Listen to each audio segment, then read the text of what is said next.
Peddapalli police station పరిధిలో CPI Maoist పార్టీలో అనేక సంవత్సరాలుగా పనిచేస్తున్న మావోయిస్ట్ పార్టీ కేంద్ర కమిటీ మెంబర్ మల్లోజుల వేణుగోపాలరావు ఇంటికి వెళ్లి తల్లి మధురమ్మతో రామగుండం సిపి సత్యనారాయణ మాట్లాడారు. ఆరోగ్య పరిస్థితి, కుటుంబ పరిస్థితి గురించి తెలుసుకున్నారు. అజ్ఞాత నక్సలైట్లు జనజీవన స్రవంతిలో కలిసేలా కుటుంబీకులు కోరాలని కుటుంబీకులకు సూచించారు. నక్సలైట్లు వారి సిద్ధాంతాల ద్వారా, హింస ద్వారా సాధించేదేమీ లేదని, అడవిని వీడండి, జీవన విధానంలోకి రండి అని కోరారు. కరోనా బారిన పడిన మావోయిస్టులు అడవిని వీడి లొంగిపోతే వైద్యం అందిస్తామని తెలిపారు.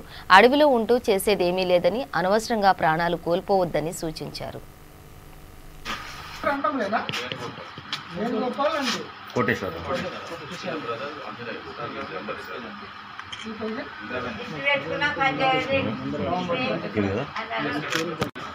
వాళ్ళు 1975 వాళ్ళ ఇంగ్లీష్ మీడియంలో గ్రాడ్యుయేట్స్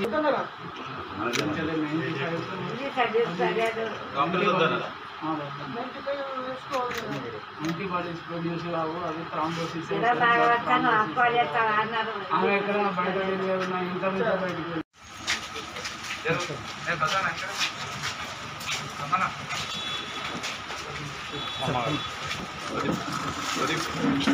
వేణుగోపాల్ ఇతను 40 ఏళ్ల క్రితం అజ్ఞాతంలోకి వెళ్ళాడు సిపిఐ మావోయిస్ట్ పార్టీలోకి.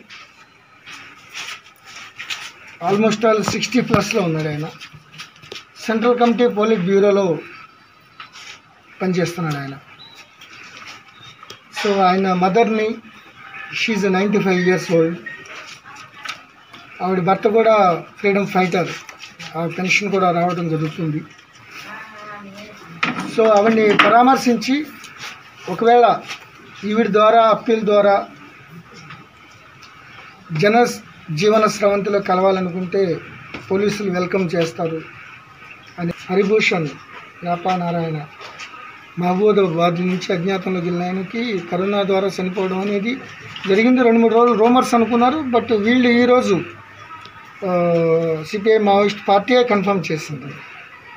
సో ఈ తరుణంలో ఒకవేళ ఎవరైనా సరే, ఇక్కడ రామగుండం కమిషనరేట్లో 23 మంది ఉన్నారు. దాంట్లో ప్రధానమైన ఆయన ఈయన మల్లోజుల వేణుగోపాల్, అట్లాగే మల్లా రాజారెడ్డి, పుల్లూరు కరోనా బారిన పడి చనిపోతున్నారు.